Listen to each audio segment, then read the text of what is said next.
Welcome to Nasdaq Trade Talks. I'm Jill Malandrino, Global Markets Reporter at Nasdaq.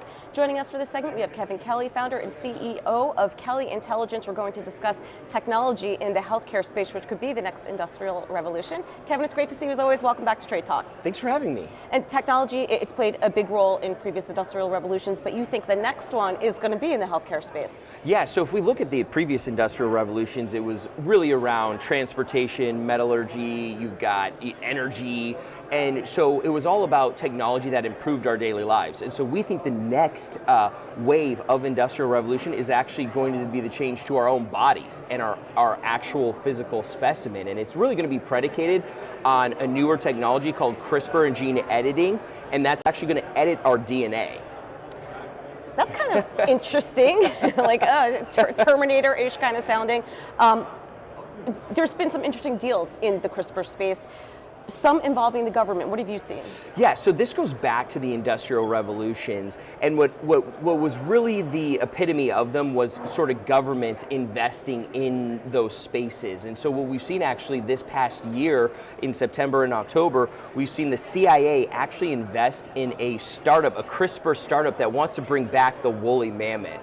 And so that's pretty interesting, it's futuristic, but what they're really trying to do is seeing what they can do with DNA and how they can edit and modify it for the better for certain ecosystems. So not only did the CIA do that, you actually had the federal government with the White House doing an executive order to talk about collaborations with the private sector to help spur along a lot of these new investments in gene editing.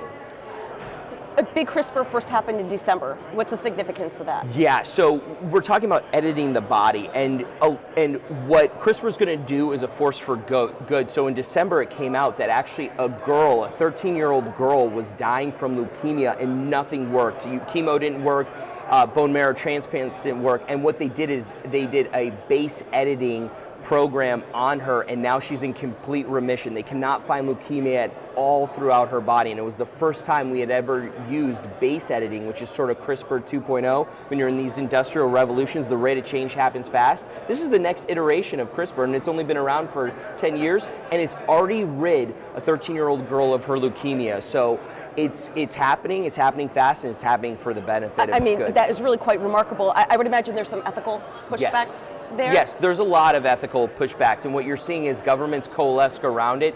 One of the big ethical things that happened several years ago, about 5 years ago, was a Chinese scientist was actually toying around with CRISPR and HIV, and actually the Chinese government threw him in jail. He's been ostracized from the community. So what you have a lot of consortiums actually putting in rules and regulations about what you can and cannot do with CRISPR. So that's the good aspect. Governments are getting involved, and actually the scientific community is setting up the rules and regulations. So nothing bad should happen with CRISPR. And it's actually happening, one last thing, is with our food too. So in Japan, they actually came out with a tomato, yes, and in the skin of the tomato, they have more nutrients because people are living a lot older over there, and they need to get these nutrients. So you have a crop, it's of tomatoes now, and it's got a lot more nutrients for the people. So tell me about an ETF that gets exposure to newer technologies in healthcare. Yeah, so last year we actually launched the Kelly CRISPR and gene editing technology ETF, and so what it does is it actually invest in the entire ecosystem. So we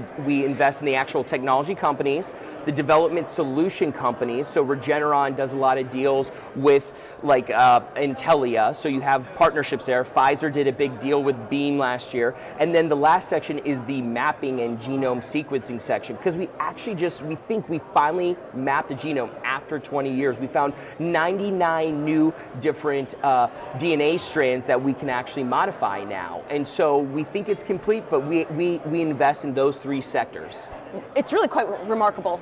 Modern medicine and science, it's so hard to wrap your head around. It's going to be exciting. Yeah. So the next 10 years is going to be a game changer. All right, appreciate the insight as always, Kevin. Thanks for joining us on Trade Talks, and thanks for joining me. I'm Jill Malandrino, Global Markets Reporter at Nasdaq.